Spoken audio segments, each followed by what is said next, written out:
Hey everyone, it's Matt here from Our Transportation, and today we're going to be talking about LTL shipping and what you should know before booking an LTL shipment.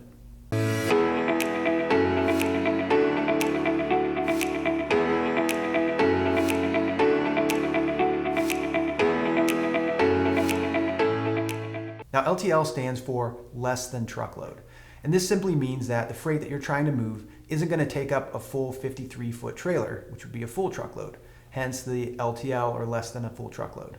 Now, LTL is a very common way to ship, and because you're sharing truck space with other shipments, it's usually the most economical, but it can come with some drawbacks. So let's take a look at the benefits and risks of LTL shipping and when you might want to consider other options. Let's start with the benefits. As I already mentioned, one of the main benefits of shipping LTL is the cost. Again, this has to do with you sharing truck space with other shipments, so you're only paying for the amount of space that you take up in a truck. Also, when choosing the economy LTL shipment, you're also agreeing to an estimated transit time. So they might tell you it'll deliver between 3 to 5 days. By not asking for that guaranteed delivery, you're giving the carrier some flexibility to move your freight through their network that best works for their schedule, which reduces your cost. And the next benefit of shipping LTL is just the number of LTL carriers that are out there. Although many LTL carriers are regional, almost all of them have partner networks that can deliver in service areas that they can't and be able to provide an end-to-end solution. And with all the different carriers out there, it's more competitive, and this always helps keep prices down. Next, let's talk about the risks of shipping LTL.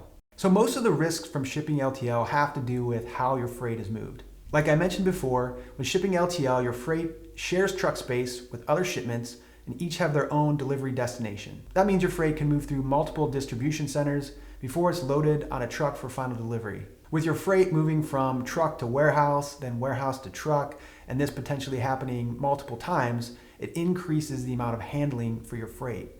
And since freight is typically moved by forklifts, the more time your freight is on a forklift, the higher the chances are of potential damage, which is one of the main risks of LTL shipping. Which also ties into the next risk, which is your freight being lost.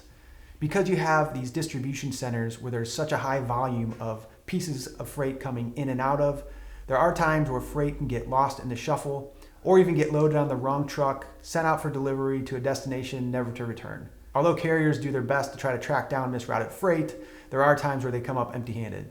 So all that being said, let's take a look at when LTL should be considered as an option. First, if you do not have priority freight.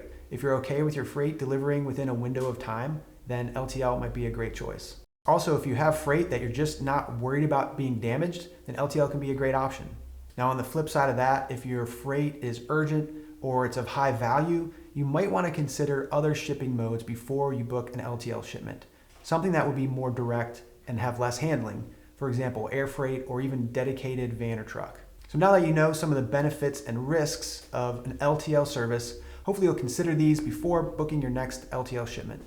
As always, thanks for watching. Subscribe to our channel if you're interested in shipping and logistics. Reach out if we can ever help with a shipment, and have a great day.